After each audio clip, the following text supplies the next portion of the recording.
Good morning, Sall Grover. Good morning. Thank you so much for having me. My pleasure. So I interviewed a writer for The Spectator from Australia.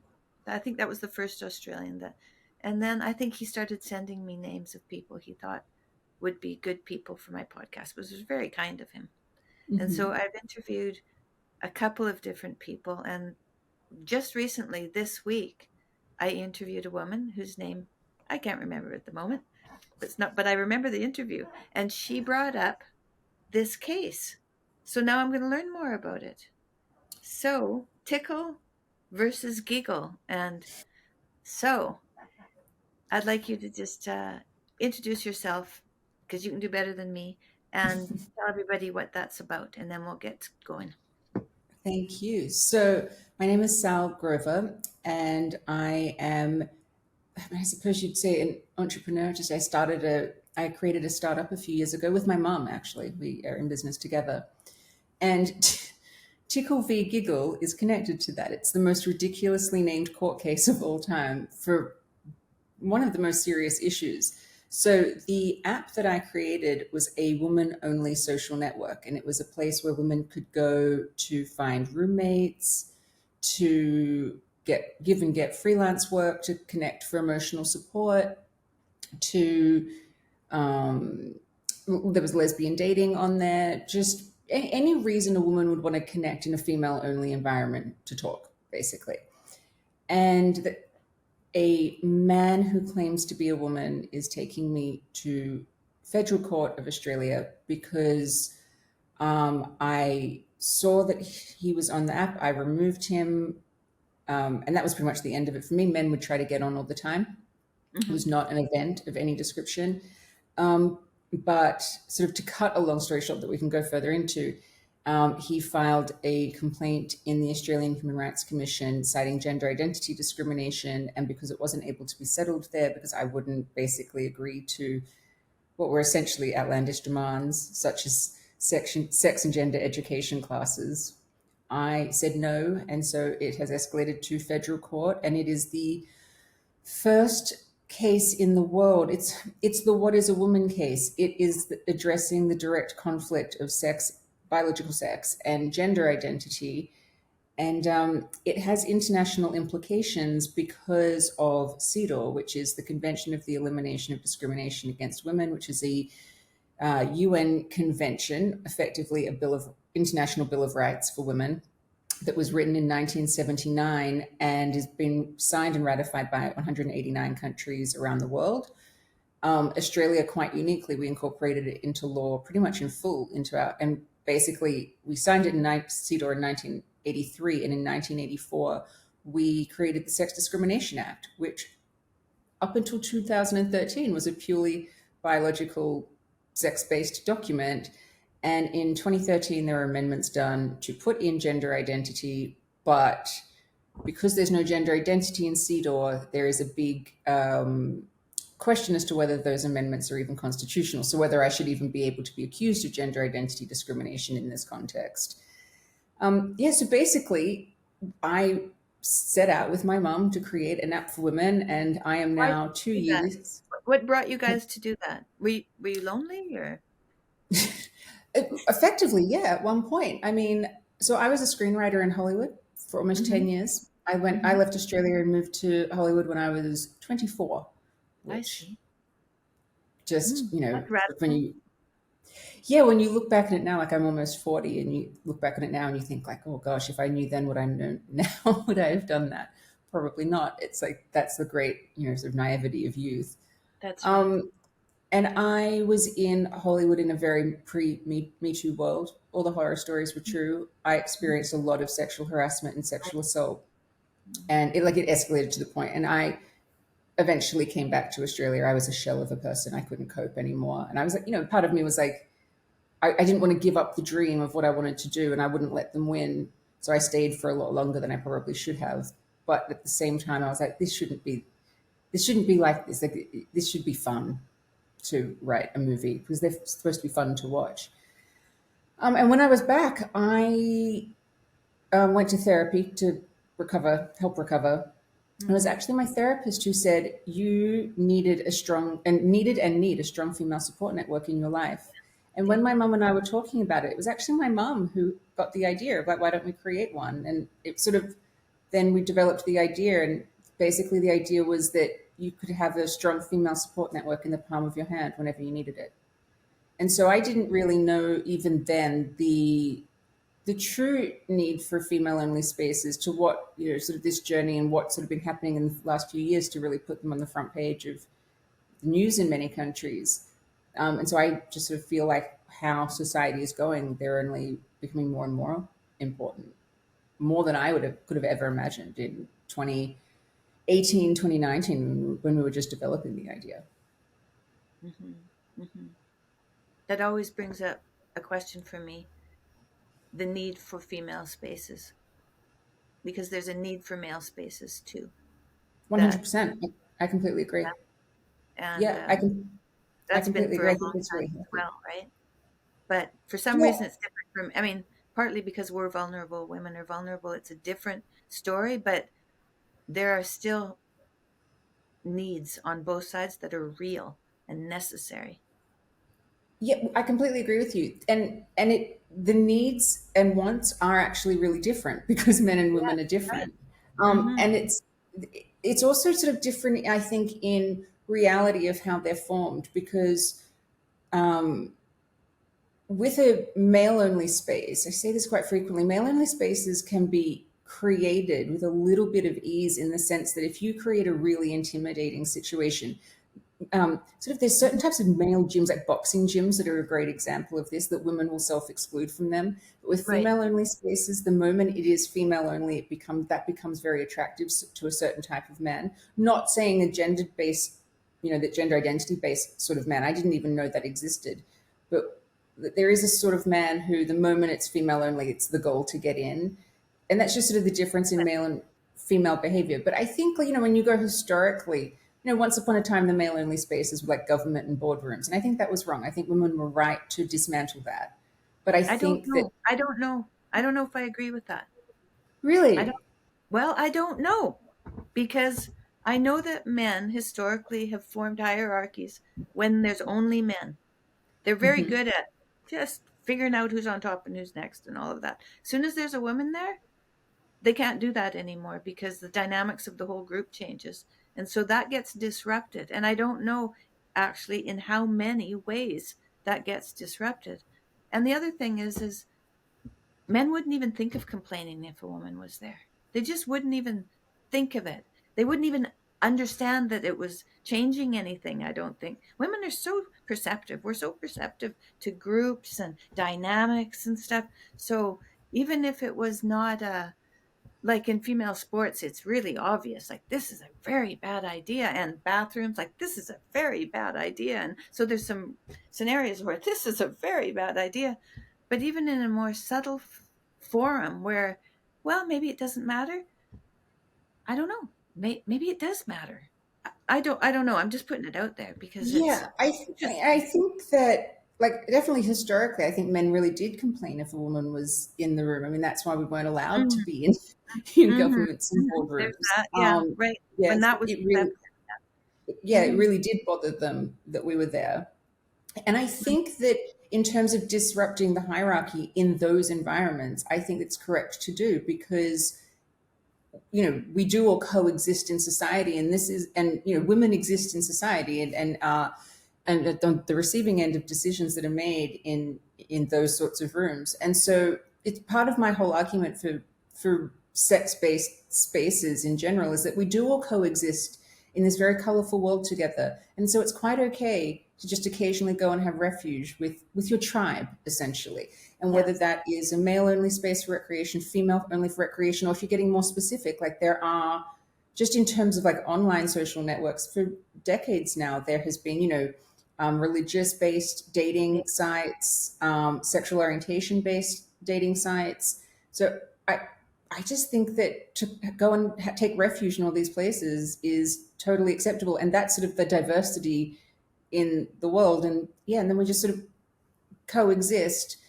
and maybe there has been some overreach in some instances of women wanting access to some recreational male only spaces. I think that was wrong.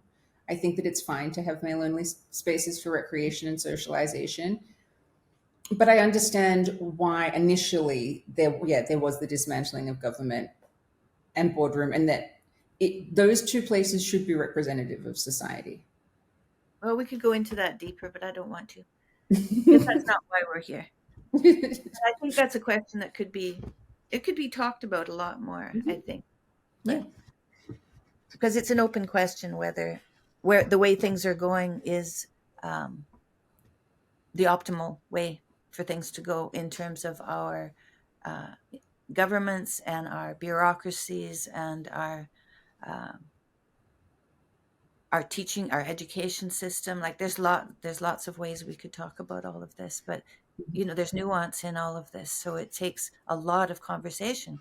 And now we're not allowed to talk about anything, so that's not going to happen. Right. Yeah, I mean, I think that everything should be on the table to be spoken about. And I've heard a lot of people say, you see it, especially online, you see it a lot, like, women should never have been given the vote, or women shouldn't be in government or making decisions in society. There is a lot of that out there from a Funny they certain, call it the vote, but even that has nuance, no nuance in it, yeah. because there's local votes, there's national votes, there's international votes, there's all kinds of votes. Which vote are you talking about exactly? All votes. Well, it's just so broad that it's not even a conversation.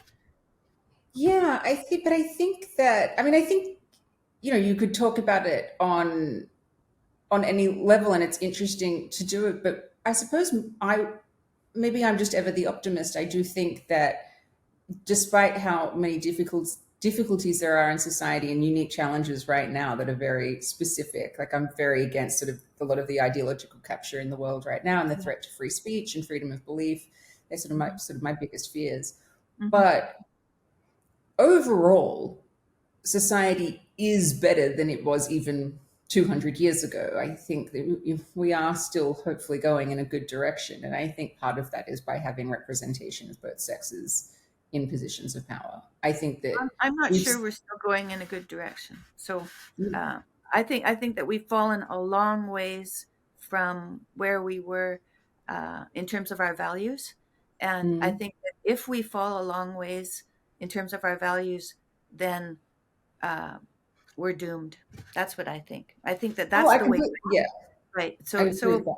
I think everybody let's get back to really really taking our values seriously and making them the most important thing. And if we do that, then I have hope. I have hope.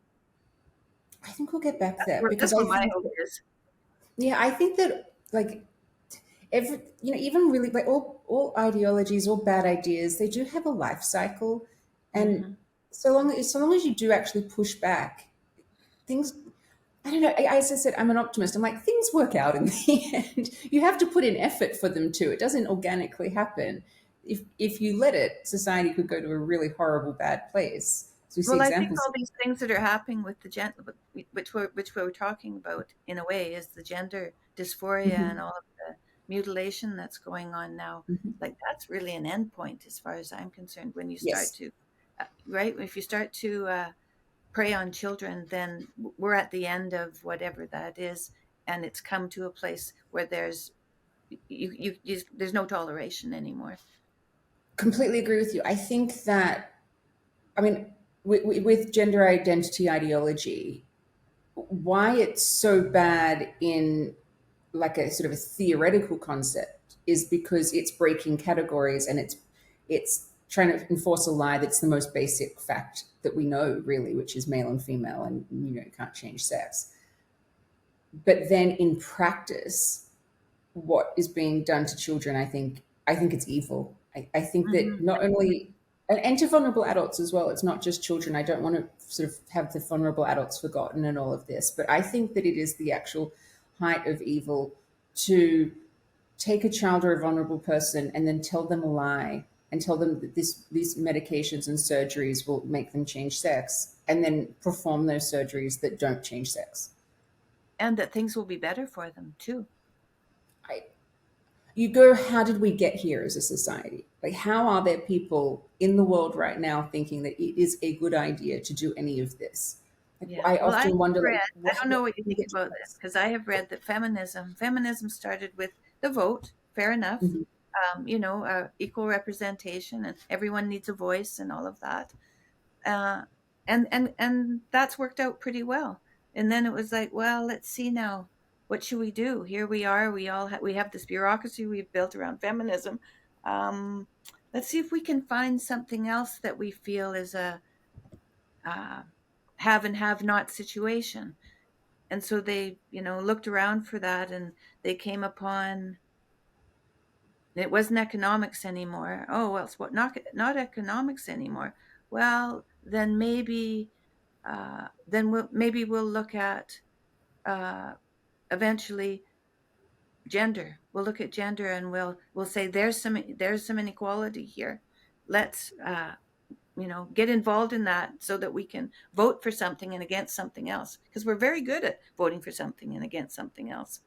Just like anything, like the lobbyists for any um, education system, that's what they're good at, is lobbying. So they're going to find things to lobby against and for. Do they think deeply though about what the issues are? That's the question. Like, why get involved in that kind of thing? Why promote something because it gives you pays the rent? That's just not a good idea. Yeah, materialism, right? Materialism has got out of hand too, because this gender thing has made people a lot of money, and I that's mean, very that's the driving force essentially. I I think think that so, yeah. that's what we're up against. But I don't think that this where we are right now is the fault of feminists. I really don't. I Well, it don't might not think. be the fault of them, but they're Hmm. involved, I think that to or we're the involved, I most should the say. first most important thing to look at is just sort of the historical context of it, and Hmm. it this did come from doctors. It came from in the 1920s and 30s, sort of homophobic doctors, because then they were sort of performing these surgeries on gay men, essentially confused. You could say dysphoric, but I think that this concept of gender dysphoria is a completely made up concept. It's really sort of more of a body dysmorphia, if anything, or if that's what it's morphed Right, into at this point. right, But right. then you've got, there were guys like John Money, who was a Mhm.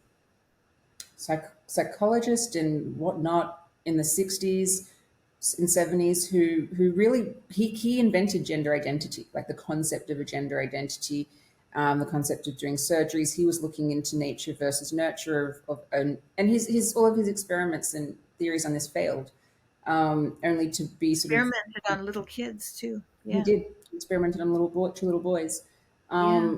and so I think that while yes, there's been sort of feminists that were sort of in academia exploring theory and trying to work out sort of what women's role was to be in society in this sort of new world where were able to get jobs and have a say and power, and what does that mean, and blah blah.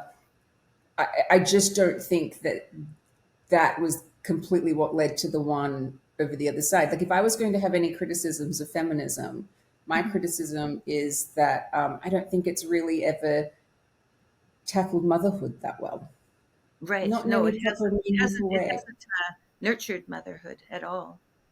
Yeah, and I understand why. Like, it was really important to be able to create a world where women could have a choice whether to be mothers or not, because there's lots of women who didn't want to. I mean, my nana came from a generation where she had no choice but to do that. She would have loved to go and be an accountant, for example. She was not Right. allowed.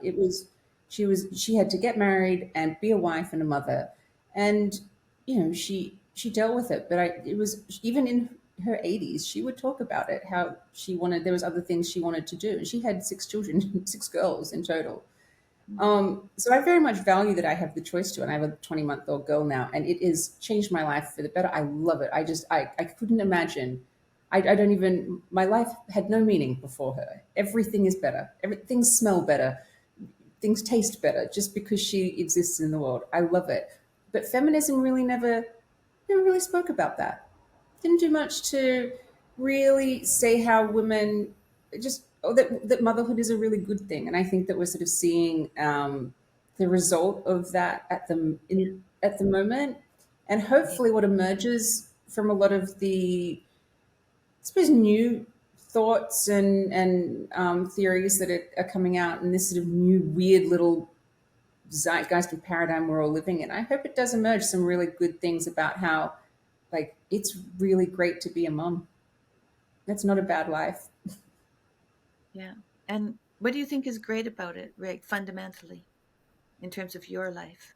What has it done for your relationships? It's brought my mum and I closer together. I love that. Like, there's this understanding Why do that you my think mum and that is?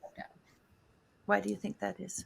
I Is think it it's just just the because same you're person? starting to understand. Yeah, you're understanding now things like that, like, the behaviors of your mom. Like when you think back to times when, say, like maybe your mum got angry at you when you were little, and you've spent your whole life thinking like, oh, my mum just would get angry. Now you go, oh, no, no, she was absolutely exhausted.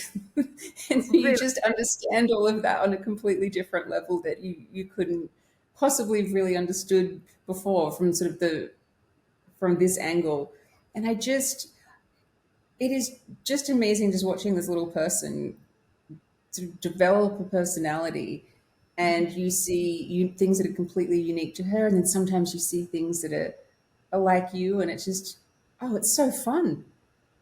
How horrible would life be without this? I mean, I know I got into it quite late. I was 37 when Belle was born. Hmm. That's But great. Glad you. yeah, but I don't regret that either. I like that I did it a little bit older. I feel, I was 31 and 33 when I had my kids. I wasn't that much, but I was really the only one around with children, right? really. Yeah. And that was my kids are now 30 and 31. Mhm. And when we were at Jordan was finishing grad school, and none of the people at the university had any kids, right? I was the only one. Even if it was the man who was studying, his wife didn't have any kids either. So there just weren't any children. It was just he and I. We moved eventually when my daughter was 2 and I was pregnant with my next baby. We moved to Boston, and we went from, we drove from neighborhood to neighborhood until I found a neighborhood where I could see people with Mhm. prams. And it wasn't just the sound of dogs and cars. I made sure we'd get out, like we'd open the doors and listen, Yeah. who's here at 2 in the afternoon. And when I finally found a neighborhood where there were people, we moved there. And then it was good. I had play dates for my kids, and I had book clubs for myself with all these other women. And we had a good community, which is what I was looking for. I was looking for community. And it was super important because I was also a fitness instructor, not really fitness instructor. I took little kids to play in a play gym kind of scenario, Yeah. and it would be mostly nannies who brought the little kids, even back in the mid 80s. So it's been a long time that moms have been going to work, not just now. Like it's been a long time. Yeah, I don't have any like actual solutions for it, especially in this day and age where like there's two incomes are kind of becoming like so necessary to even Yeah, have yeah. kids. Because now houses I'm are just worth twice as much because yeah, you'll pay it, I so they'll charge it. I have a big thing though. I mean, I'm happy to sort of sacrifice a lot of things Yes. materially to stay home and be Hmm. with Belle these first Hmm. 5 years. Once she's at, because I just think of it this way: once she's at school, she's out into the world for say 8 hours a day without me. I never get this time ever again. This Right. these where she's just with me. I don't want to miss anything. I was just in the UK for almost 2 weeks. I think 12 days I was away, and that's the longest I've ever been away from her. Hmm. And yeah, and then I'm going to be away again in just over a week and a half because I have to go to this court case for a week. So obviously she's not coming to that. So this month is just sort of a separation month, which I've never had before. I don't like it. I Your don't mom want to miss out couldn't on come along anything. and bring your daughter with her? No? No, I just sort of want to. No. No, I mean, well, she definitely couldn't come to the hearing, No, and I just meant maybe to the hotel or something. To help. Yeah, we talked about it, but it's because my mom was going to be looking after her, and it was like, well, no, just stay in the environment she's familiar with. Yeah, right. Otherwise, you know, so it would be taking her out of that environment and putting her somewhere else, sort of from my selfishness, really, because I want to cuddle her. But Well, and your mom and you are both really important to her, and she's attaching to both of you. So that's oh, very good, completely. right? That's But very it's good. it's the typical thing though. If Mum and I do all the work, and then either her dad or her papa walks into the room, and then he's like the man of the moment, and we're like, he doesn't change your nappies, he doesn't make your food. Yeah, Like, he's we're the over here mystery. doing everything. He's the mystery in the room. He Oh brings yeah, in chaos and all the newness of the world, and yeah. so yeah, Like my dad, like she already has my dad wrapped around her little finger. yeah. Yeah, and he just plays with her for hours. I Like, love and children.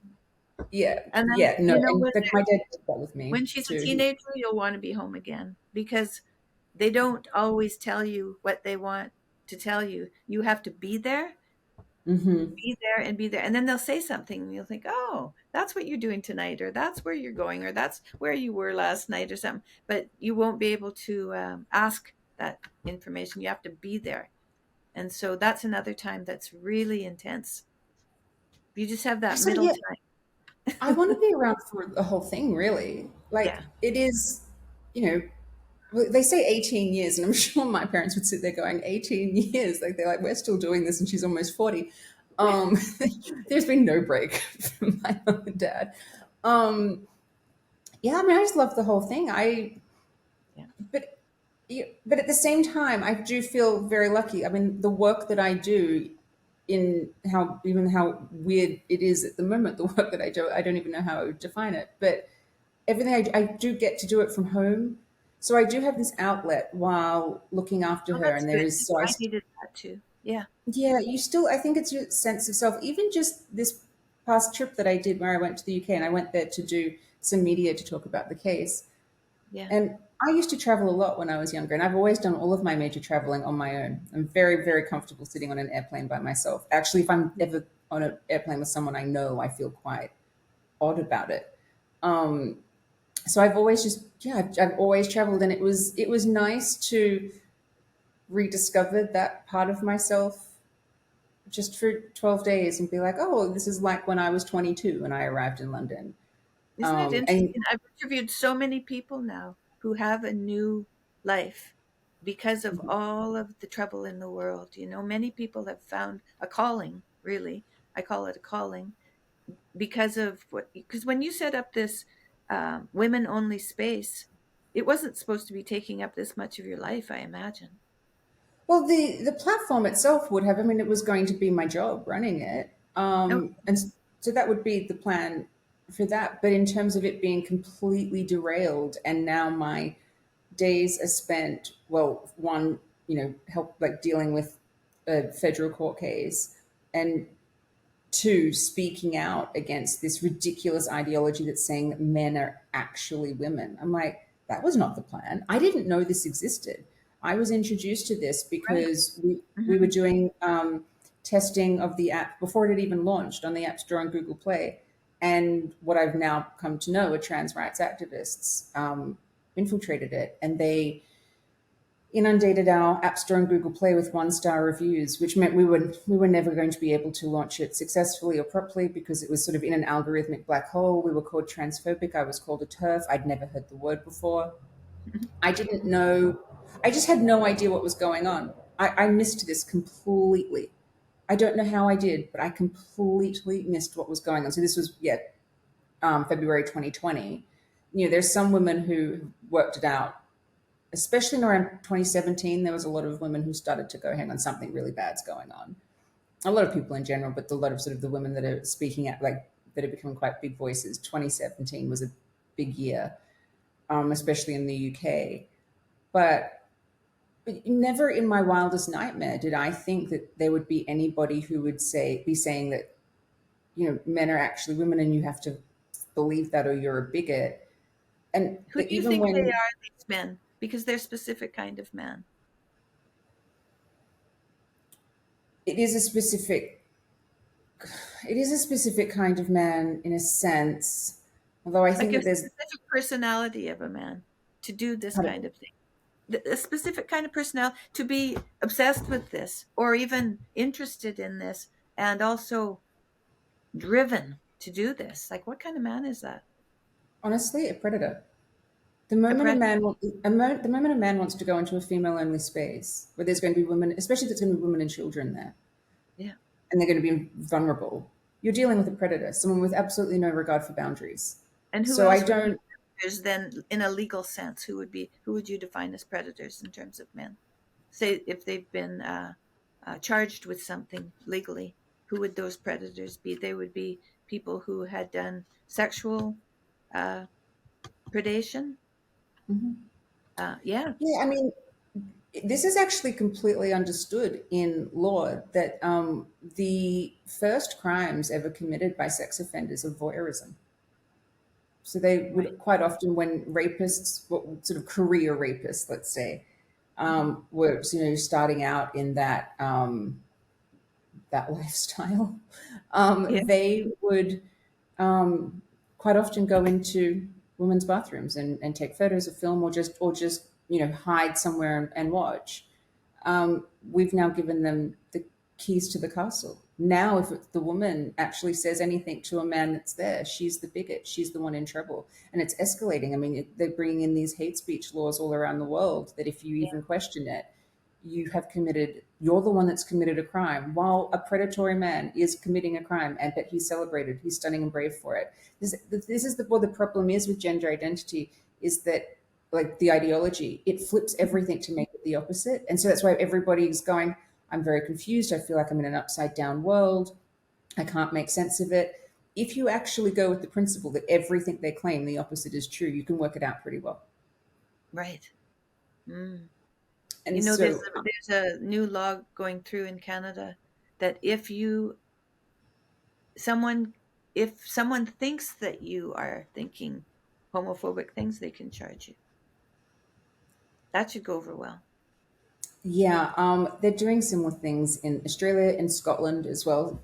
Oh, The Scotland Scotland, hate yeah, speech Scotland yeah, hate speech laws. The laws go into effect on April Fool's Day, April 1st of all yes, days. So right. next week should How be really upside down is interesting. that, right? Mm. They're trying to do it here in Australia as well. I mean, the censorship in Australia, I would say that Canada and Australia are the two most captured countries in the world on this Yeah, ideology, the yeah. worst. I I would say that Canada is now only slightly better, and I have hope for Canada because, you guys, there is a political opposition emerging Hmm. who hopefully should win. We do Yes, not have that in Australia. We have you nothing. don't, huh?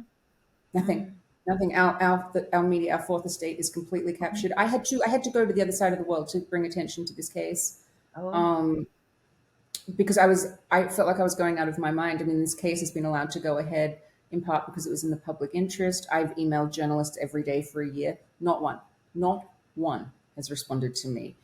One of the biggest women's rights cases in modern history, and it's not just women's rights; it is freedom of belief. Like that, yeah, it's what it comes down to for me. I think that a man who claims to be a woman, he has the right to believe that if he wants. He just doesn't have the right to make me believe it or act on it. That's when I break it all down. It's as simple as I get. And if you call me transphobic or a bigot because I'm defending that guy's freedom of belief too, then that's your problem. I don't think I can help you at that point. But yeah, in Australia, we've got a tiny little bit of political pushback from certain brave politicians. I think there's about four of them, but there's no movement in that sense happening. And they're just trying to bring in. They are trying to jam in laws with no debate. Yeah, that is censorship. That are completely anti free speech. It's becoming increasingly authoritarian here. mm-hmm. Really Yeah, scary. It's like they want to take the ideology and just see it through to its most disastrous conclusion. Like, for example, on the topic of children, so as I said earlier, I got the Australian Human Rights Commission complaint, and that was in January 2022. And then by the time we were going to federal court, and the case was really underway, it was April 2023, so last year. And then mid last year, I think it was in July, the Australian Human Rights Commission intervened as amicus curiae in the case, which is friend of the court, and they're there to interpret the law. They are completely against me. They couldn't care less about my human rights. They are there purely for gender identity. They are completely captured. It's insane.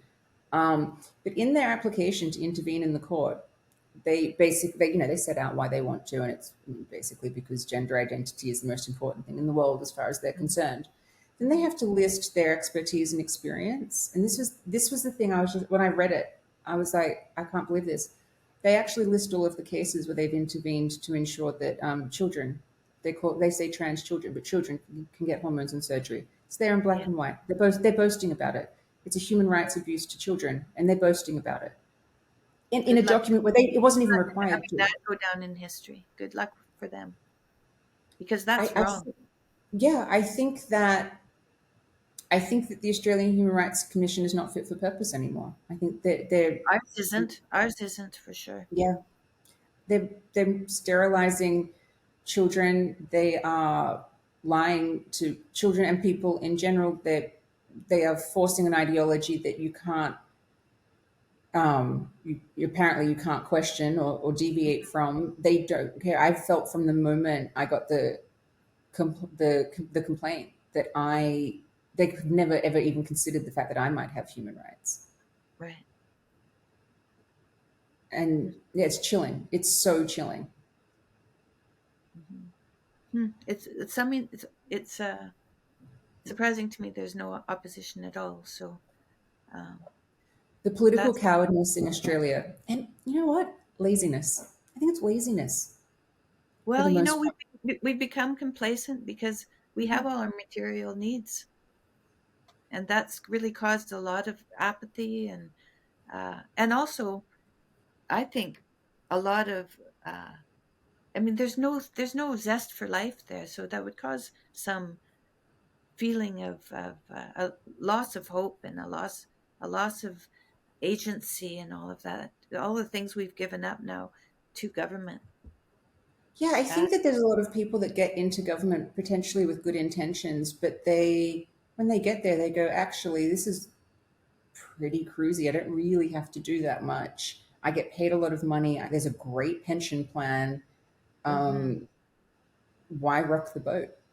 yeah, so if somebody could get in power, I know that when our fellow Pierre Polyev, he plans to just get rid of like half the government.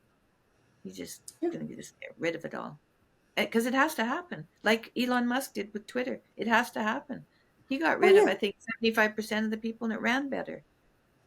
completely. Yeah, I mean, effectively, I think there's like 20 people there now, and you don't actually you don't need huge staffed HR departments. Yeah, Blah so blah. I that's going to think that come. It's going to come in Australia. It's not yet. It's early, but it has to come.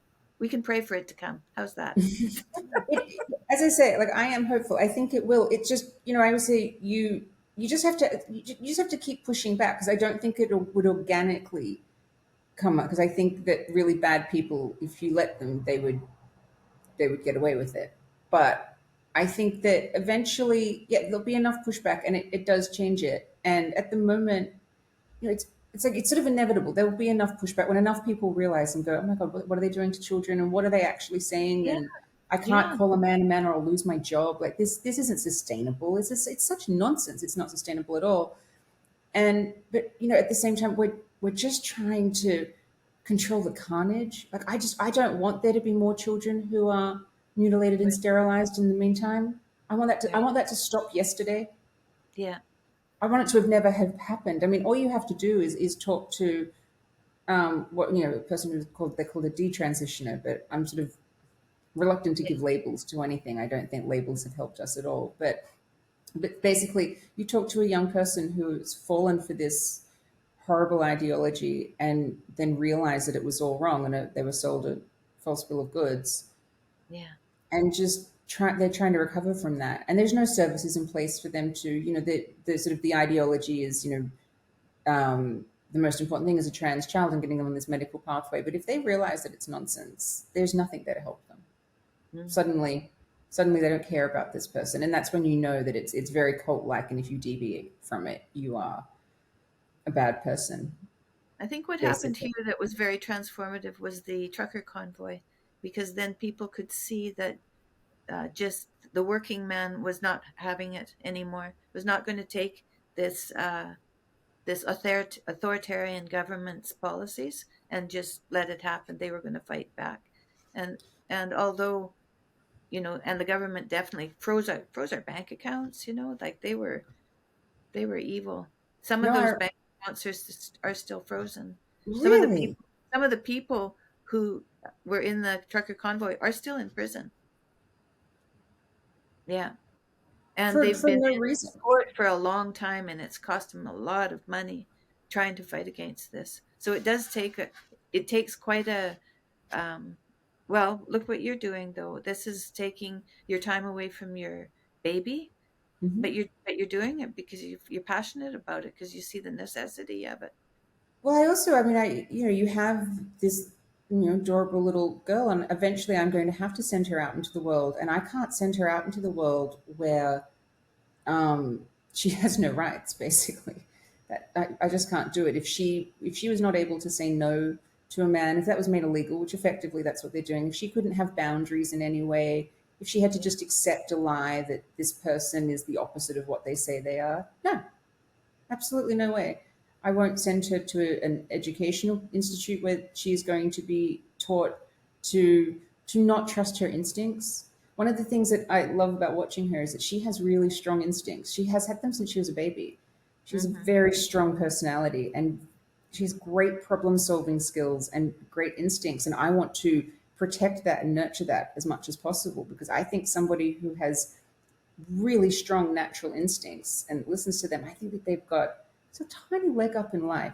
There's some Yeah. people who just don't really have that, or they don't listen to their gut instincts, Hmm. and everything can be a little bit harder.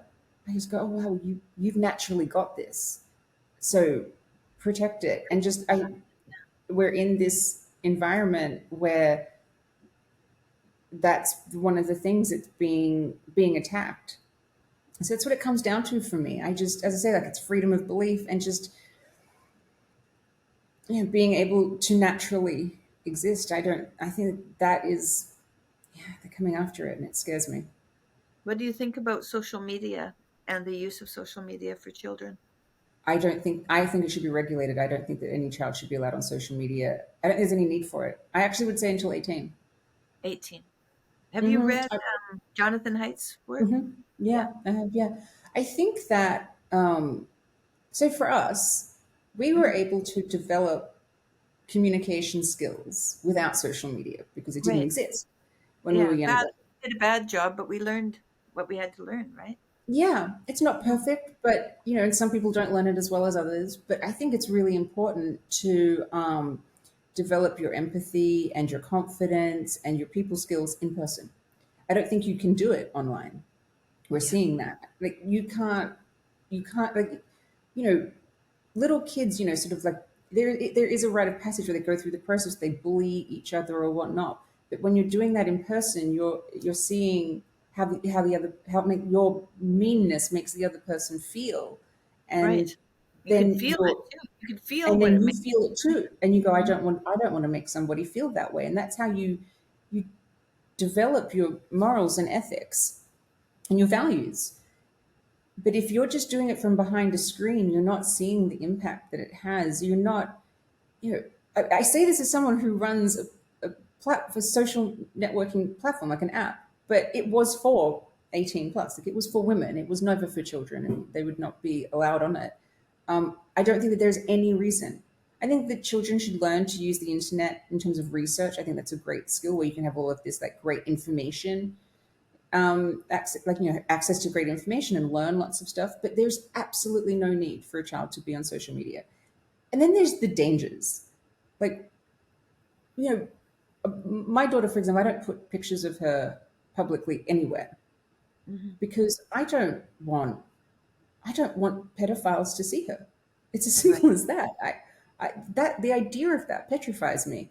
I used to be in my front yard quite a bit. I like to garden, and I'd be Mhm. weeding or fussing with my flowers or whatever. And there was always this man who walked by, and he was 70. He was probably 70, and I'd always say hello because I'm friendly and I say hello.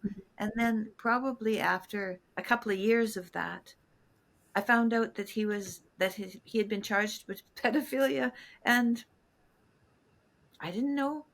But there he was, and that was in person. But so you can even be not aware Mhm. in person, but you're going to have even less of a chance Well, online. once upon a time, like back, like basically forever until now, it was you tell your kids to be careful out in the world and don't talk to strangers and whatnot. But now all of those dangers are inside the house. Social media brings them into the Yeah, house. Like right. for example, my daughter, there will be no laptops in our house as she gets older. If she needs to use a computer for school, it will be where I can see it. Hmm. You're not entitled to complete privacy as a child. No, you've got to raise her, and I want to make sure that there is, that she's not talking to anyone she shouldn't be speaking to, like exactly how I would be in the real world. If a stranger, an adult stranger, came up and started speaking to her, I would remove her from that situation. The internet's no Right. different. Hmm. In fact, it's becoming worse because it's what Yeah. they all are now. Like it's the wild wild west of predators on there. And this Hmm. also goes back to when my mum and I were developing an online platform for women, not even understanding how important that was then to what we do now. The last few years has been such a journey with that because we live a lot of our lives online now. That is just the reality. And so many things that, we are trying to recreate lots of things from the real world into the digital world. And I don't have a problem with that. So long as you have a good balance in your life, that you're still going and interacting with actual human beings. And, there's nothing better than a hug from a real person. Right. You can't get that online. But in terms of just, being able to talk to someone on the other side of the world in an instant, that's also Yeah, really that's cool. amazing, huh? Well, That that's we supposedly going to be helpful. That's what I'm hoping. Yeah, and so I just think that, you see how women are treated online in terms of, there's obviously like the misogyny and there's the stalking and the doxing and just there's lots of those issues. But then, we're also moving into this sort of deep fake world and what's being done with women's identity, where I get fearful that more and more women will self exclude Mm. from sort of this global communication that we have. And so we just sort of, I think there'll be more women only spaces in the future. Like, for example, if it does happen that there's this virtual reality metaverse or whatever, Hmm. like, there's going to need to be female only virtual reality spaces as well. We've already heard stories of women's avatars being raped. Like some other user in the virtual reality world has come along and done that, and you just think, like, seriously, like, this is where we're at. Yeah, well, if there's no other man to punch him out, then it's going to Yeah, happen. yeah. So I just there's some things just about human behavior that don't change no matter what technology is brought into it. Like, a bad person's going to be a bad person, and Well, nothing's we going need an to. ethics underpin, a foundation to our internet, really, an ethical foundation, which we don't have. So it's really a free for all now. It's going to be interesting to see in like 100 years what it will be like compared to now. I mean, we are really like the guinea pigs of it. Yeah, like you said, this is the pirates, and yeah. Hmm. Like, apparently, when the printing press was invented, there Hmm. was it was really changed society then too, because all of a sudden, lots of people who would never have had the opportunity to get their ideas out there suddenly would write books, and so you got like a lot of crackpots 500 years ago writing Hmm. books and people reading them, people learning to read. It changed the nature of society. And it's sort of like that now, where there's this big shift where, yeah, suddenly we are exposed to everyone's opinion and everyone's stupid idea. Hmm. And like, I just think the worst thing that any government could do would be look to Twitter for policy, Right. for policy approval, because it's not representative of real life. It's actually only a small amount of people. I mean, you can have, like, say, 50 or 100 million users a day, which is huge, but also in the scheme of things, nothing. And Hmm. there's a lot of politicians, especially in Australia, that they're creating policies, or their behavior, it's just designed for the likes. It's Mm. like, Oh, but yeah. Oh, dear. I don't want a politician who's there for the likes. I just want you to actually go, oh, this actually is what is needed in society, and let's make it happen. It, I, Yeah. I don't know. I thought that that was a given. Maybe it was, but it isn't any longer, Yeah, right? I And these trusted as well. AI chat bots, the ones that have been released so far, we're finding they're woke, right? So they have agendas. They have ideological agendas. You can't have a platform like that. There's no way that we can prosper with that kind of thing. I So definitely think that, say, like Elon Musk buying Twitter, that was a game changer. You that can was see a game that changer. Yeah, you can feel the before and after effect of that, which just proves the importance of free speech. Like, yeah, I see people all the time, like they'll go after him saying it's not a proper free speech platform yet.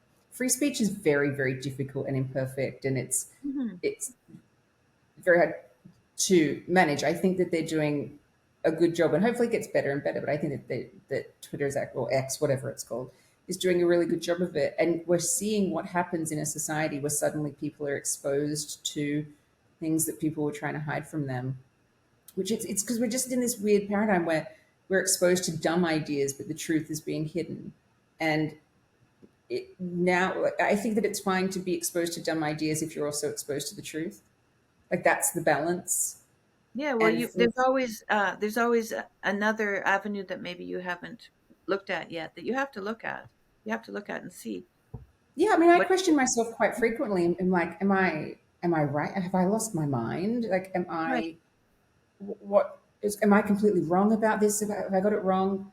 And I look for evidence all the time. And yeah, I'm 4 years, almost 4.5 years into this fight against this ideology, and I've not seen one shred of evidence that I am wrong. And they actually are saying that men are women. And one of the sort of even the anecdotes of that, where I just felt like I was going crazy, is so when I got the Australian Rights Commission complaint, I was 15 weeks pregnant. So that's how long, to put this perspective of like how long this has been going on for.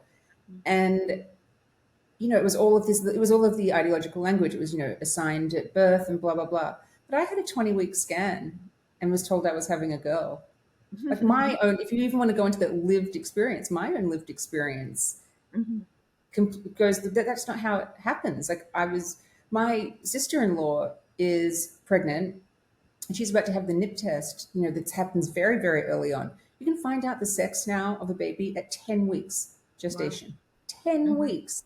Hmm. That's how early they can tell. It's there, it's evident before then, but just in terms of where our technology is. Hmm. Soon eventually it'll be like days after conception they'll be able to know if it's male or Hmm. female. Hmm. Which there are some issues with that, because there are some people, there are some societies that would get rid of the Yeah. females. Yes. Right. Um, so you've got to be really careful with that sort of stuff. But I I just go like, I literally know that this is not how it is. No one is assigned anything at birth, and I'm being taken to court and being told that's how it is by the government. The Chinese decided to limit the girls. Now they have no women. Yeah. Now they have no women. And all the migrants that are coming up through the Darien Gap, so they're going from really Central America up through the southern states, and there's camps there of people waiting to cross the border. Hmm. And there are also specific camps that are just Chinese. All those other camps, everybody kind of tells you what's going on, who they are, where they're from, why they're there. Those people, like, it's all men and they don't want to talk about it. It's pretty creepy. I mean, is it? Are they in search of wives? Is that? I don't think so. They might be, but I don't think that's the only reason they're there.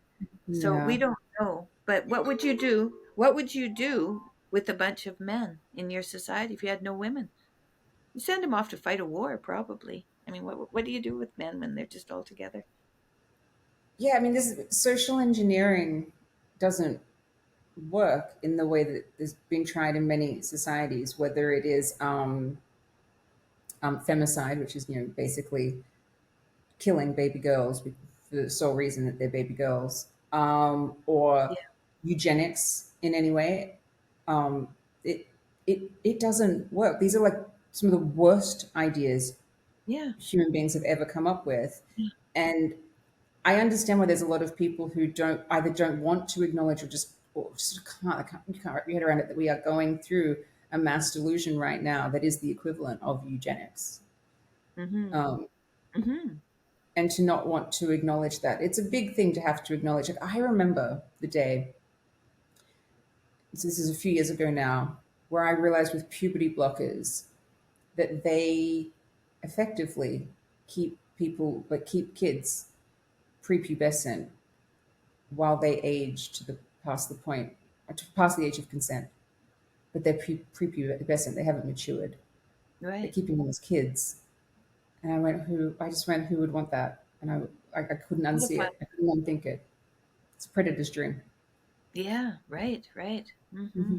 And you don't mature later. Like puberty, I've learned this throughout this. Puberty doesn't happen. Like they're lying when they say puberty blockers are just a pause button and blah, blah, blah. No one's going through puberty at 25 if they come off puberty blockers. You have a moment in time. And apparently, puberty is the single most important developmental process that human beings go through. It's even more important than and more involved than what toddlers, like when they're going from infant to toddler. Mm-hmm. Puberty is when we go from child to adult, Yeah, and it's a it's big pruning. There's a big brain pruning at that point as well. huge.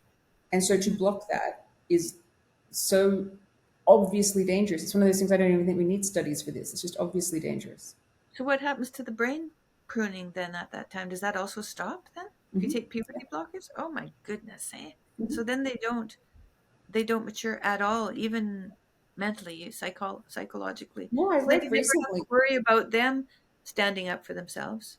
No, yeah, I read recently that like there's some research that they are slowly getting and putting together. No, I mean puberty blockers, like not only does it have disastrous physical problems and what it does to the body.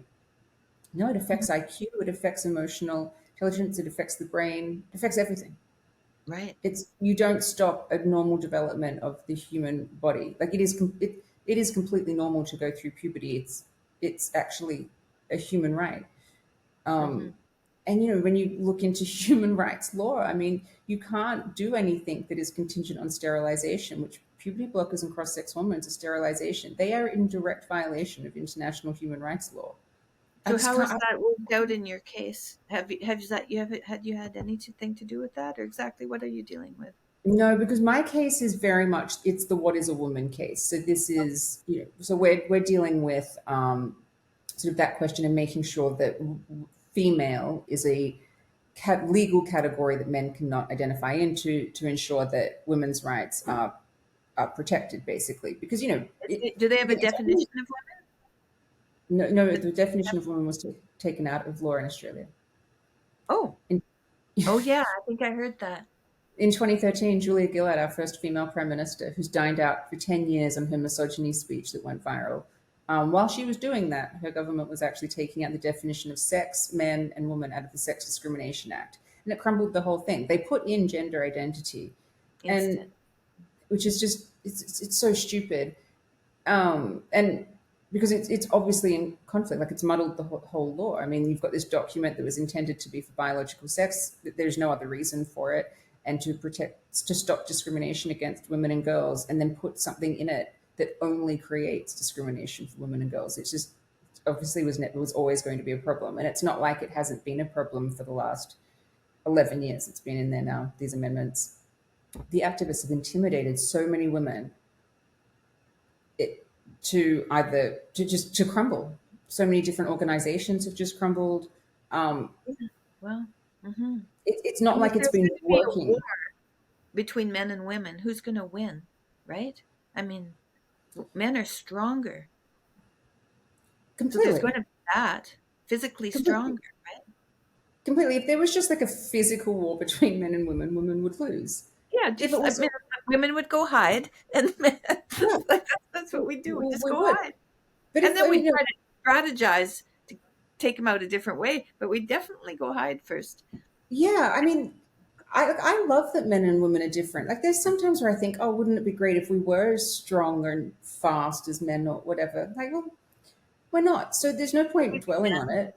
We play the cards we've been dealt. Like, when sort of the activists or these gender ideologues, when they're going on about how they're trying to say that there's no differences between men and women, and Oh I'm like, well, if man, that's the case, why be trans? Why, you sort of, yeah, right. it's If it doesn't nonsense. matter, then it doesn't matter. Yeah, but it's like you go, well, men are stronger. We know this, but to lie about this, like it has consequences beyond sport.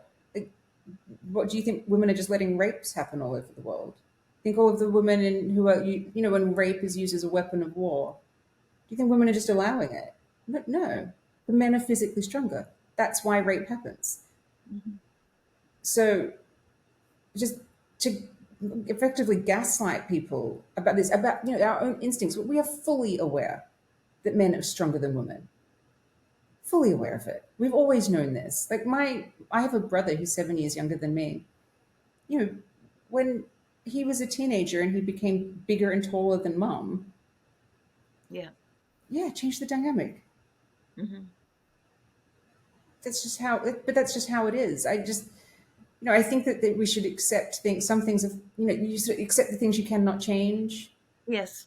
change the things you cannot accept. It's like there's some things we just can't change. Sex is one of them, and there's some realities to do with that. Cool. Then there's some things we can change, which is say, we can do lots of different things to try and stop rape, for example, from happening, or so many things like that. But we just don't lie about the thing we can't change. Hmm. Yeah. And yeah, we're just sort of in this mass delusion right now where the people in power are lying about everything. Yes. How can that be? We used to be able to. I guess that's totalitarianism, and we never had to deal with that for so long. We could trust our institutions. We can no longer trust our institutions. And what does I that mean? That means that each of us has to take up their own cross and get with it. Like Oh, find what it completely. is that bothers you and get busy. Yeah, I mean, this experience for me has completely changed me as a person in the sense Yeah. that I I was because effectively I'm in a fight with the government. While the case is Tickle v. Giggle, stupidest name case of all time, I think well, because actually, it's a good name. I didn't forget it. It's a good name. yeah, but it is effectively me versus the government because of the Australian Human Rights Commission intervening in the case, and going all in on the side of gender. I'm fighting the government on this, and that this experience has completely changed me. When the people in power know that there's a conflict in this law, they all know what a woman is. They all know that biological sex is how we make our decisions in life. Like some of the most important decisions we make in our life is on the basis of sex. You don't walk into a bar and see someone from across the room and go, oh, I wonder what their gender identity is. You instantly see a male. If you're female and heterosexual, if you see a male and you're attracted to him, it's instant, it's subconscious. We can tell males and females just by looking at them. We And can probably smell them too, you know? yes, and apparently women can do it slightly faster than men, like milliseconds faster than men, that we can tell if someone's male or female, which is an evolutionary skill because we had to get away that little bit faster Right. To from protect danger. ourselves. Right? Yeah. Yeah, no, exactly. It's like how apparently I think this is really cool because it definitely happened with my daughter that firstborn children, like babies, really look like their dad, and apparently it's an Oh yeah. evolutionary thing so that If the dad's around. the dad would know that that Yeah. was Oh yeah. Oh yeah. because when my daughter was My born, daughter looks more like my husband. My son is younger. He looks more like me. yeah, I'm very similar. Like I'm much more like my dad, and even as a baby, my daughter when she was born, I was like, I literally this is like a miniature version of her dad. She didn't. It looked like I'd stolen a baby. She looked nothing like me. Now there's little things like little expressions and things that are coming in that I can see myself in her. But for the first like 18 months, even, it's really new that I can even see myself in it. But for the first 18 months, I was just like, I do. I look like I've kidnapped her. She has brown Tell, eyes.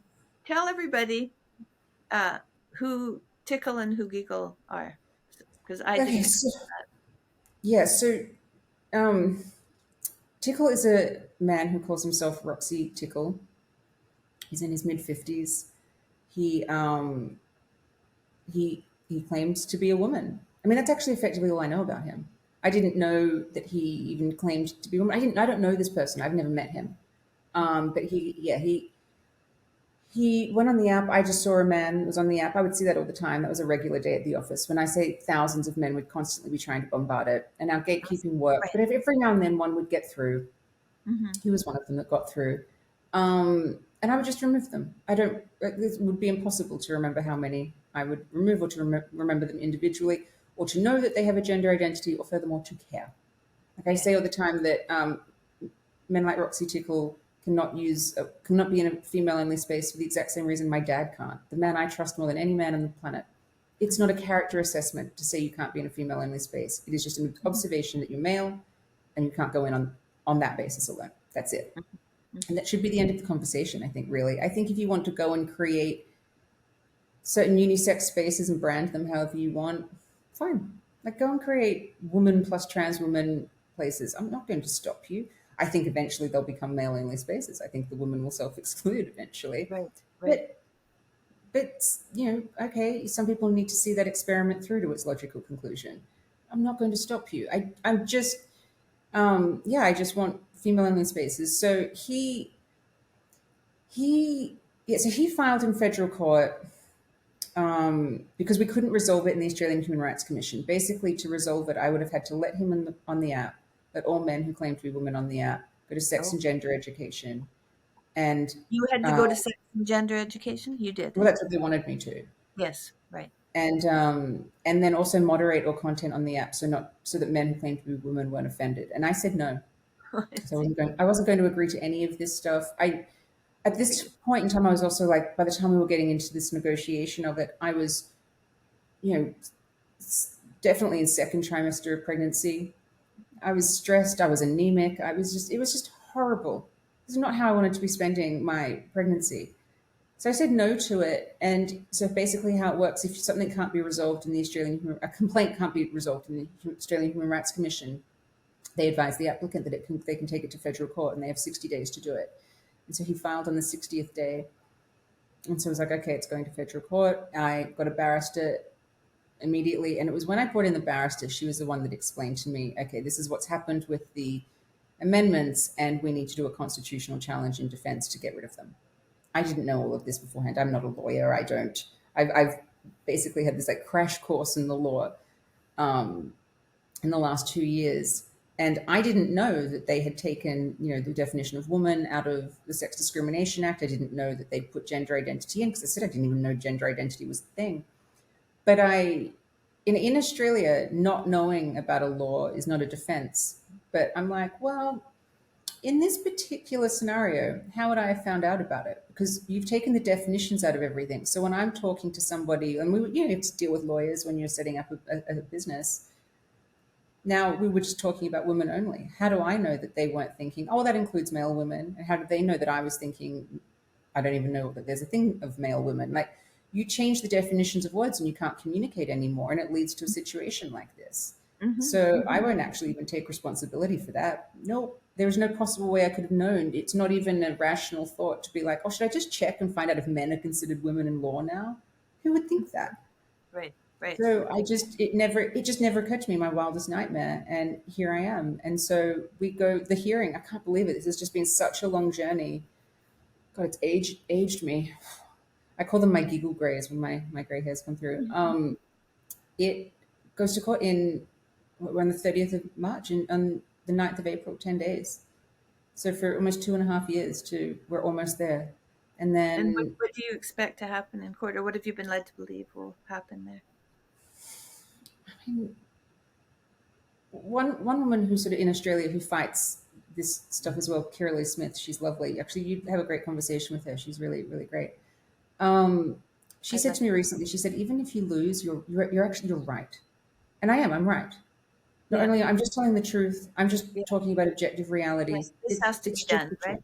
truth. Mm-hmm. Yeah, I'm just saying the truth. Um, so if just say if we were to lose in federal court for just for whatever reason that could be, maybe Mm-hmm. because the law is so muddled and it's just the high Yes. court is where it needs to go. Right. Who knows? I would take it to the high court. It would be another year of my life, but we'll go to the high Is it court with open it. to the public, this hearing? So physically, yes. Then we've got lots of women that are coming to watch it, Mm-hmm. where hopefully it will be live streamed. So last year when we had a case management hearing for it, when it was going to be decided whether the case would go ahead or not, Mm-hmm. um, a trans rights activist took a screenshot of the hearing and posted it on Twitter and mocking me, which Mm-hmm. I don't actually care about that, but that's contempt of court when you're not allowed to take photos or videos of the court proceedings if you're watching it online. Right. Right. Um, and so because this guy broke this rule, and it's a guy who thinks he's a woman as well. Because he broke that rule, the judge was very angry and said that there would be no live streaming of this case. And again, I'm like, but this case is allowed to go ahead because it's in the public interest. Women around the world want to watch it because there's lots of women who are very engaged in making sure that we have our rights, whether for themselves or for their daughters or for the most underprivileged women in their societies who really rely on sex-based rights and having those boundaries in place to recover from the damage done to them from male violence in their life. And so I was just like, I hope in the next week that there is a change of heart and it is allowed to go ahead and be live streamed. So potentially it will be, but we'll see. Hmm. Yeah. Interesting. Well, Mm. yeah. But yeah, I Well, you'll don't. have to keep me How is it going to updated on go? that. You'll have to keep me Pardon? updated. You'll have to keep me updated on that. I will. Uh, I definitely will. Yeah. I mean, we will. very So interested with basically, how the it goes. hearing is from the 9th to the 12th of April, so in just over a week. And then we won't get a verdict until mid year. So it's going to be a few months of just waiting for a verdict. Right. And then And what either. kind of like are you calling witnesses and all of that, or what kind of a Um, hearing? so on our side, we've already had our expert witnesses submit, Mm-hmm. like do their submissions. So we have Helen Joyce, who is just this Yes. absolutely brilliant, amazing woman, who is the Wrote on director of Tammy. advocacy at Sex Matters. Mm-hmm. She is an expert witness explaining why sex matters because it does. But sometimes it just really matters. We also have Kathleen Stock, who is brilliant in explaining why the concept of legal sex, which is sort of that legal sex is gender identity. It's the new Right. term that they're trying to do to replace Yeah. biological sex, and that Yeah. legal sex is absolute nonsense and just it can only be based on biological sex. Otherwise, why even call it sex? And then we also have Colin Wright, the amazing evolutionary biologist, who is confirming that, yeah, of course, human beings don't change sex, and it was a completely normal thing for me to see a man when I saw a man. That's Huh. actually Well, just that's human the only instinct. one I don't know. So what's his name again? Colin Colin Wright? Wright, Mm. he's an Okay. evolutionary biologist. He speaks out about all of this stuff. He works for the I'll look him Manhattan up. Institute, I believe. You should look him up. He's really I great. will. Mm-hmm. He's really great. He's great at explaining yeah, just basically this madness and why it is mad. So yeah, so we have yeah, they're our expert witnesses. We've sort of and come in, but otherwise, no. I mean, the case the case comes down to this man is a woman or not, and he's not. And the other side, have they have you guys been in the courtroom at the same time, or you were just having witnesses come in and talk You to them? know how it works here. It's just you do your submissions. So the only courtroom that we've had so far was last year in April when it was whether the case would go ahead. But the next one, so it's a 4-day hearing, a trial effectively, but they call it a hearing Yeah, here. yeah, yeah. It will go for 4 days, and that will be the first time I've ever been in a room with this guy. The one time he's ever spoken about it publicly, because he doesn't do any media talk about it at all.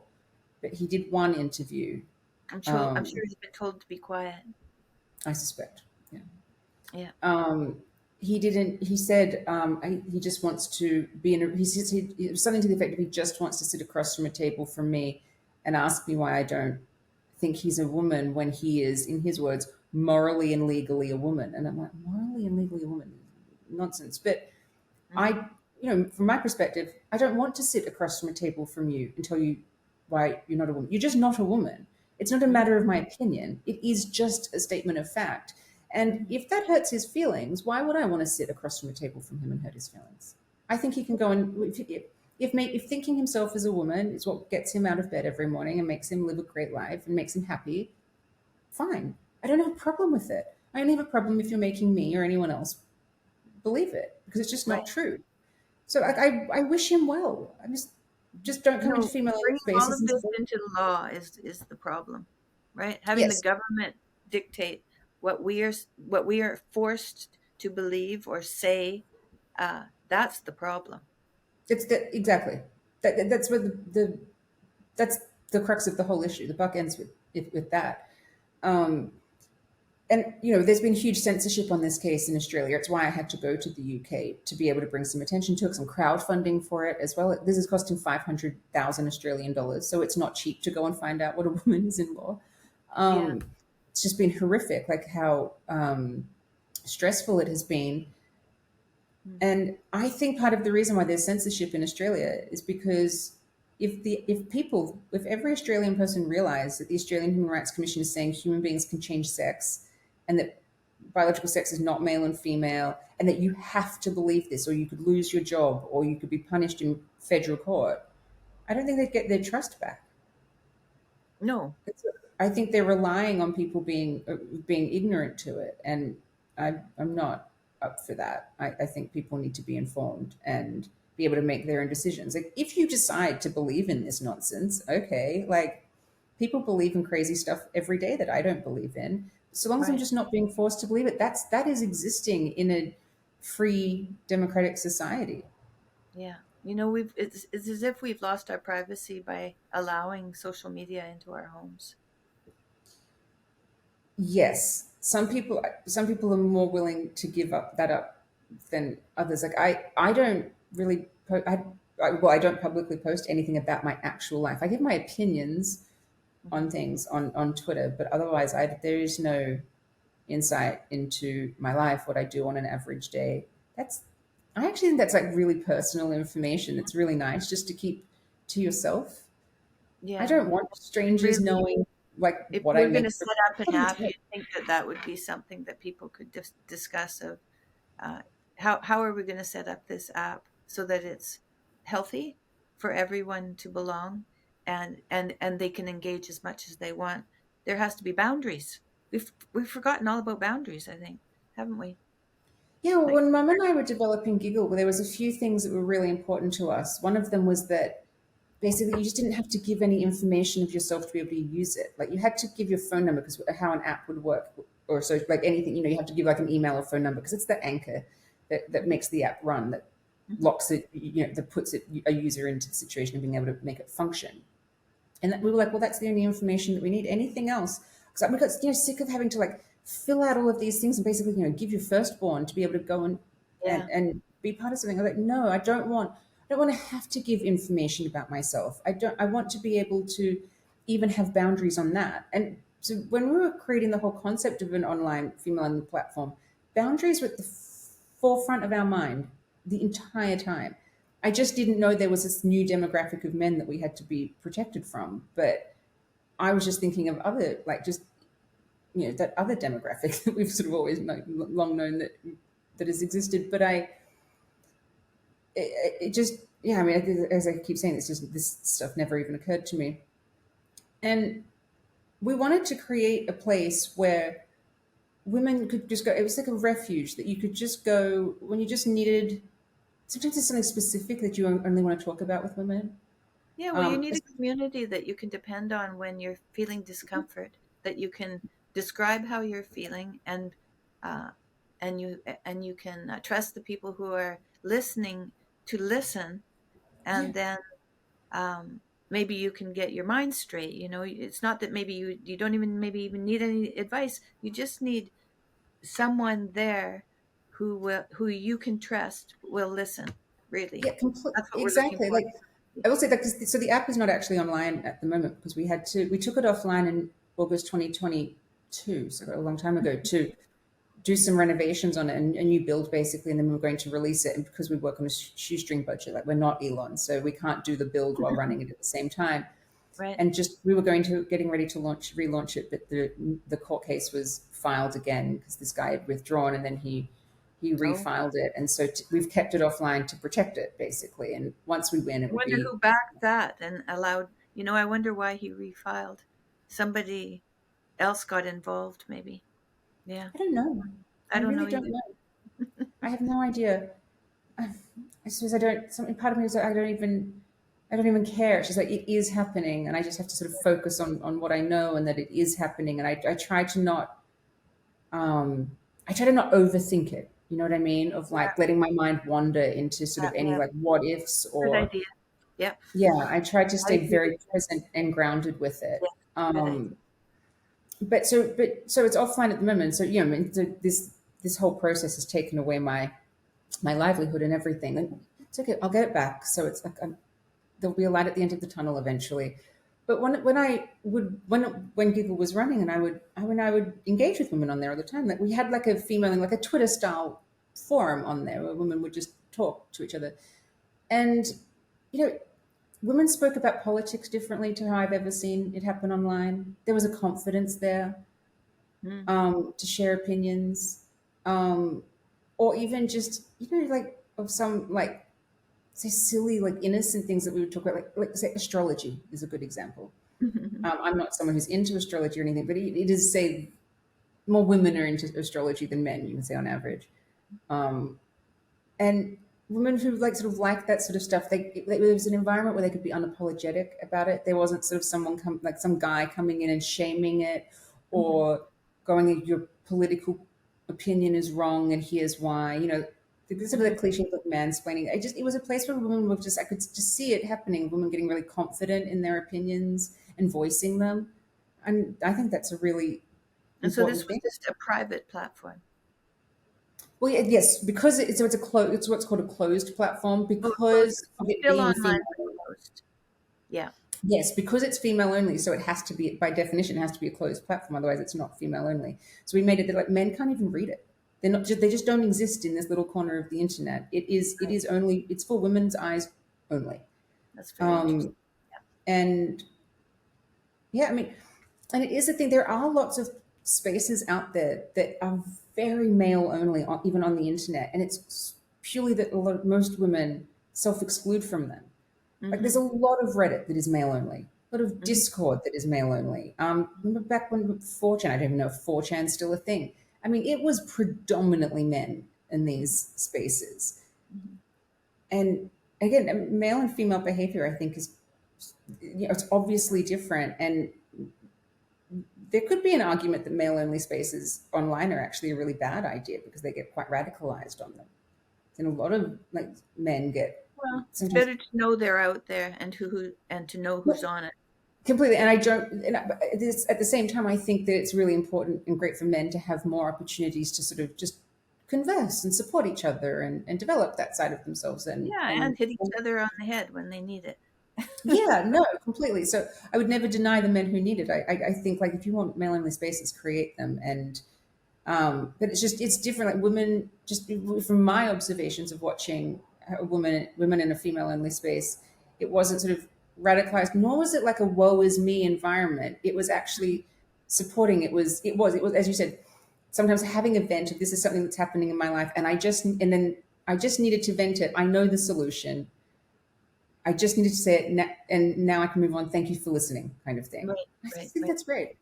Yeah. So in that sense, the platform was working exactly how it was intended to do. Just basically have a strong female support network in the palm of your hand whenever you wanted to use it. But yeah, men claiming to be women have dictated my life, and so by creating Well, something for women, I've it's a good spoken more fight. about men. It's a Pardon? necessary fight. It's a good fight. It's a necessary fight to have. We have to Yes, define these things, and this is a pivotal moment. So, I completely agree with you. I think, yeah, I don't think I'm going, and in the long run, I won't regret fighting this. It is just, it is psychologically challenging some days to cope with it in the sense of being punished purely for seeing a man and acting upon it. Because the process is the punishment. So I very much feel like I've already been punished. There's nothing mhm, more you could really do to me to punish me than take away my that's a good place livelihood. to sit, though. I think because if you feel like you've already taken what you can take, then from then on, it's time to really fight back. Yes, no, definitely. There's not been one day in this whole time where I've been like, oh, I want to give up, or I think I should give up, or I don't think this is worth it. Um, I've gone. If anything, every day I only see more evidence of how important this is, and And that. what about funds, monetary funds? Have you been able to raise money? So as I said, we've got 500,000 to raise in total, and we are nearing 400,000 now. So I just did a tour of the UK, which has been, and UK people have been amazingly generous. I'm so excited. It was a situation of the moment people, hear about what the case is and what's going on, they support it and are Hmm. helping.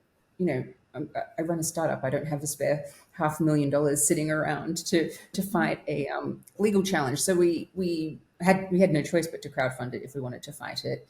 And all I can say is like to repay the generosity of people who have supported us. We'll, Is that we'll still look it up. open? Yeah, Is so that it's yeah? gigglecrowdfund.com is the website, and it has all information about the A link case and why there? it's Can we important. put a link? Yeah, Yeah. Oh, good. and Okay, then, let's do that. but I'll also say just to even bring it back to the Canadian truckers earlier. So we built our own crowdfunding platform because we just had the ability to do it, and there's so many different people who have been banned from crowdfunding platforms for Yes. ideological reasons. And especially a lot of women in this fight have been banned from places like Give, Send, Go. So I was like, I don't even want to deal with the stress of that. We'll just build our own. But we got kicked off both Stripe and Square. And those two Oh. payment processing platforms basically control all of them. It's a duopoly, Oh, essentially. wow. I So at see. one point, I thought I was going to have to like stand on the street corner holding a cup saying, "Men aren't women, give me money." I was Yeah. petrified. And it was Give, Send, Go, a crowdfunder that came to our rescue. And they also came to the rescue of the Canadian truckers. Okay. And they are a crowdfunding platform that is, I mean, free speech, basically. They, Hooray.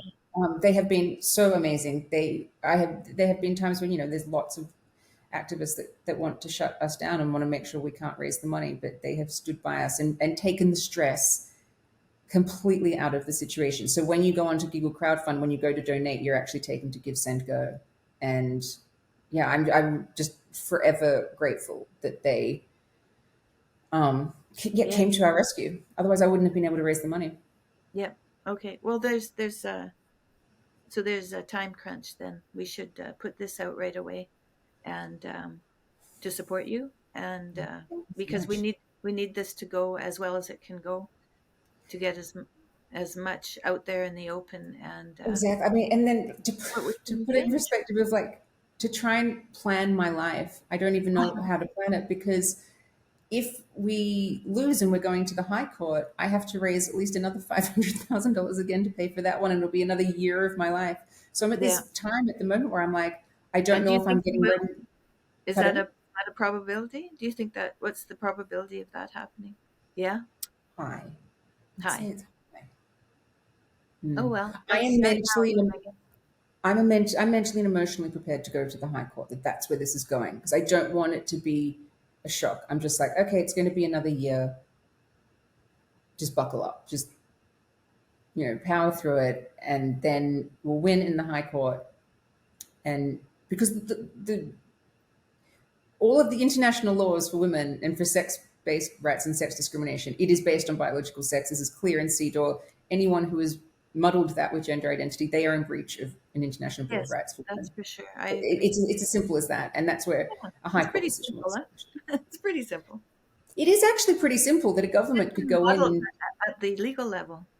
Yeah, I mean, but legislators could fix this for free in like a week. They're just not. But they could go in and fix it. To leave this up to a private citizen to fight in court, I think, I just will never trust the government again. I don't Yeah, even know it's how I'll vote again. Just anything. I don't even want to engage with and then them. there's the whole idea of taxes. Yeah, I know. Like it's a mess. Yeah, yeah, It's a mess. yeah. A nightmare, an absolute nightmare. But thank you so much for speaking to me. I appreciate it so much. I Well, just, thank you for coming on to my podcast. And yeah, we'll release this right away and put the thank you. links there and, share it on Twitter and on Rumble and on wherever, everywhere. Thank you so Twitter, much. Thank you. over. Yep. Yeah. And as I said, like on the crowdfunding website, like gigglecrowdfund.com, it goes into what's at stake, Yep. Right. why this Yeah. is important. Why this is important. Yes. Yeah. It's not just a case about, one guy wanting to go on to an app. This is our rights in Yeah. general. Not what I was preparing to do with my life, but here we are. Well, we know lots of people. We know lots of people. Let's do this.